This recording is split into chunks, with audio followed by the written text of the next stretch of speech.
Download the AllStar app. Make your picks for UFC fights, challenge your friends, level up and win prizes. Link in description. Get it now. There's a lawsuit against the UFC, and a lot of fighters are involved in this lawsuit. And now we're getting to see some of the declarations by the fighters that are involved and what they're going through, right? As a result of fighting in the UFC. That's what they say, allegedly, right? Obviously, of course, you're taking damage and fighting in the UFC. That's what fighting is about: implementing damage on your opponent, Hmm. right? So it's not a huge surprise, but it is somewhat shocking some of the things that these fighters are going through because the UFC is the pinnacle of the sport. Let's be fair, right? It's the pinnacle of the sport. You should be getting paid the most money, because it's the pinnacle of the sport. But that's not the case, and that's why this lawsuit is happening, right? And some of the stories coming out of it, let's focus on three names, and these names are very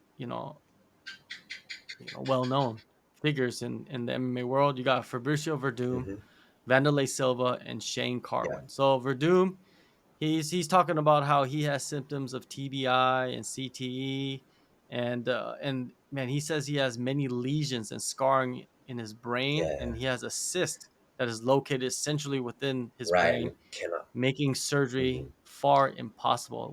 That is scary That shit. is. And then you got Wanderlei Silva, talking about how he has CTE Hmm. and the symptoms, and for him, I think we saw some of the symptoms, like when he spoke. Right. I mean, he like his language patterns weren't the best, right, Yeah. towards the end of his career with the UFC. And then you got Shane Carwin. This might be the saddest one because he was like a college educated engineer, and now he can't hold down a job, Right. and uh, and it's very sad, right? Hmm. Um, Man, I hope these guys get paid, man. Yeah. Like just reading those things is just sad. It's very sad. Right. But I feel like it's sad, but at the same time, fighters now need to look at this. Yeah. They need to read all these things. And that's why I've been sharing it all on social media. Hmm. Because whoever follows me or whoever like reads what I put out, they need to read these things. Yeah. Like you can't just be like, "Oh, I'm a fighter," and not think about this. You have to think about this. What do you think? Yeah. It is rough, right? So like, especially with how relatively young the sport is. I know there's precedent and stuff, right? Like, so if you look back at boxing and stuff, I'm sure you can make guesses as to like, all right, our this some of this like post professional boxing career brain damage is gonna show up, um, in the context of MMA, where all right, we're gonna start getting those side effects from CTE because the sport is so young. We don't have as many documented or public cases of it now, but with the combination of how news spreads so fast, information spreads so fast now, and with how many superstars we've finally reached in MMA, like it's gonna come out pretty quickly, how damaged some of these people actually are. Where like in some cases they're more damaged than we realize, um, and I I don't get the impression that it's really been swept under the rug or anything like that. But like there's definitely more of an awareness of it now than there used to be. But I think that's the case overall. Like, forget MMA for a moment. I think any kind of mental condition, this, that, or the other thing, mental health, it's gotten much more press and much more attention over the past decade, especially. And so, it's good that people are paying attention to it. It creates a discussion around it, and the next step of that discussion is, what can we do about it? Because obviously we don't want to completely do away with the sport. It's entertaining. I would still argue that it benefits people more than it takes away. But in the extreme cases of, taking damage, the consequences of taking damage, we got to be careful about how we mitigate that, or like what kind of treatment or support we have for people who inevitably will go through that stuff. Yeah, this is clearly something that's gonna be more and more common as the years go. Um, Now, the one thing that I gotta look at, or we gotta look at as well, is like these fighters, right? They fought a certain amount of times in the UFC. Mhm. In the fight, the type of damage you take, but what type of damage did they take outside of the That's fight true. in Training training? related injuries, right? Like people who spar Exactly, hard as right? shit. Yeah. Oh, well, they come from that generation of Right. they're like Brendan Schaub was doing this podcast because he trained with Shane Carwin for a long time, and I guess they're best like really good friends. And then they said they used to like just go balls to the wall like 3 times a week sparring hard, and these are heavyweights, man. Right. And he said that they used to call each other laughing about like how they got in the car after sparring and they couldn't they didn't know how to get home. They're Fuck. laughing about that. Oh my god. That's insane, right? Yeah. That's insane. Like, what? You're laughing about? That's not a laughing matter. And when I think of this, I'm like, man, how much damage did they take? Like, not actually in the fight, Hmm. but preparing for the fight, or just outside of like camp, just playing around with people and saying like, oh, or they want to be a tough guy, or someone came in, they wanted to spar and they went hard. You know what I mean? Like, gyms are needing to take responsibility for this now, right? They need to look at this and say like, okay, we don't want our fighters to end up like this. So we need to make the right adjustments in our training style to where if you do take damage, it's only really in the fight Yeah. and that's it. You know what I mean? And that's 15 minutes at the most or 25 minutes at the Right. most, Right. right? Because man, how many hours and hours you put in during a camp where you could take damage to your head? So many. Like think of 8-week camp, 10-week camp, 12-week Oh camps. goodness. And then Yeah. camps that where you're helping other people get ready and you're giving them the look that they need and they're hitting you hard. Right. You know what I mean? What kind of minor concussions are you getting in those situations, in those scenarios? We don't know. Hmm. And then like a lot of these guys, they fought for other promotions before the UFC. So imagine what type of damage they took before that. Did Definitely. they take more damage over there or did they take more damage with the UFC? It's almost like they're putting all this blame on the UFC, right? Hmm. But they shouldn't be taking all the blame. Right. They're just the biggest figure in the sport. Yeah. That's why. Right. Yeah. If you. In a way, it's kind of unfair, right? Hmm. Because there's other promotions out there. Yeah. Like if you can point your fingers at anything, right? Because that's the most tempting thing to do in this situation that they're in, especially. It's like, well, if you point the finger at yourself, right? There's no money in that. There's no controversy in that, and it's like, nothing really comes of it outside of if you are in a spot where you can reverse that damage, then sure, taking ownership of it is great. But if you can point the finger at some organization or something that has a lot of money and has a lot of resources to kind of back you up, it's like I guess that's a very tempting choice, right? Like no matter how careful you really are um, about how much damage you take, like in a training camp.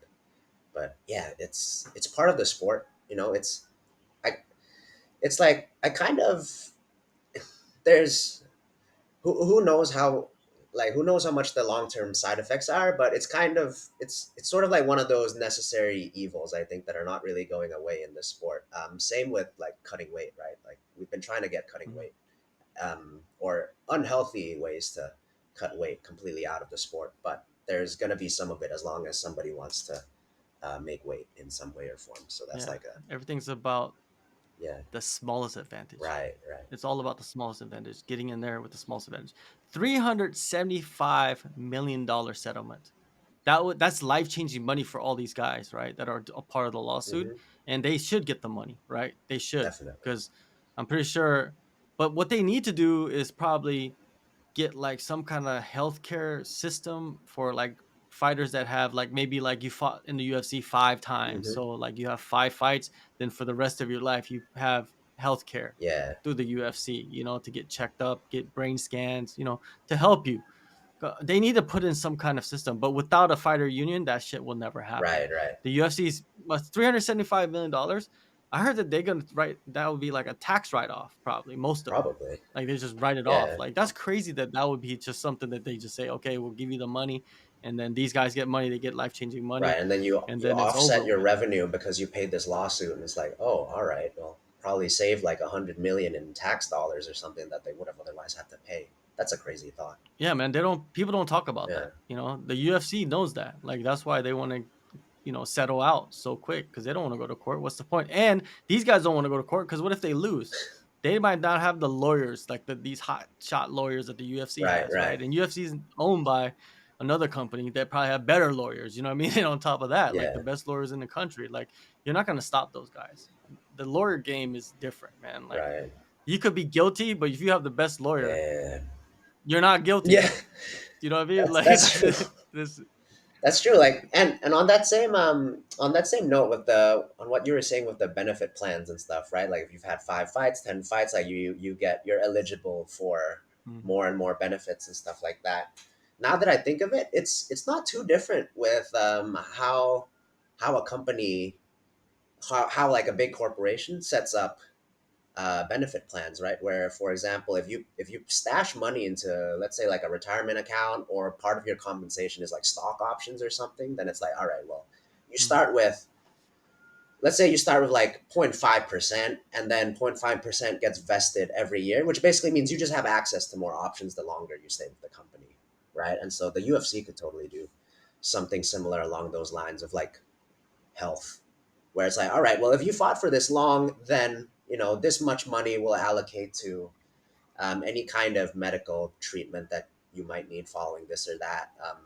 And it's like, and it might just be, it might have more wiggle room than an insurance plan, where it's like, oh, this is covered by insurance, this isn't. Where it's like, no, it's like, all right, if this is for medical purposes, have at it. And um, the longer you're in the UFC, for example, then the bigger that percentage, vests over time. Like the more access, the more resources you get. So it's very feasible. There are models, working models that have been put in place, but in like a corporate setting before, for that kind of compensation structure. And it counterbalances low pay as well, low fighter pay. Like, let's say you had 5 fights in the UFC and you didn't really get paid that much. Let's say you got paid at the most like 20 grand per Right. fight, but then you have that insurance for the rest of your life, Yeah. which would probably cost way more than what you would have made in the UFC even if you got doubled the pay, Definitely. right? The value of it is much higher. Hmm. So, yeah, but the thing is, if there's no union, the UFC doesn't do it on their own. Right. The fighters are not going to fight for it. Yeah. You know what I mean? These fighters are not even in the UFC. Well, I think one of them is, but like they might get cut now because they're part of the lawsuit. Who knows? You know what I Right. mean? Right. That's Right. that's just something that the UFC can do. Yeah.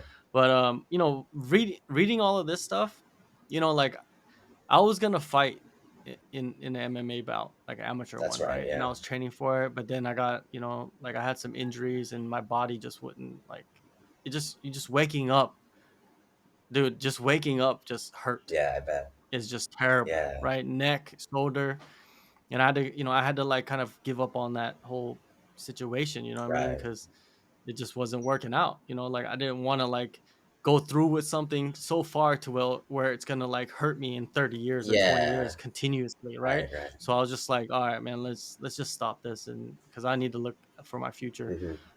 And then reading this makes me even like think more of like not ever doing it again, like not ever doing it. You know what I mean? Because look at the CTE and the TBI and all this stuff, right?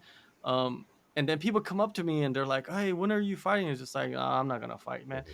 I'm just gonna point to this. Be like, look, I'm not a fighter. This is not my career. Hmm. I'm not gonna go in there and get banged up in the head. And then in 10, 15 years, look at me. I'm walking around looking like Joe Biden. Yeah.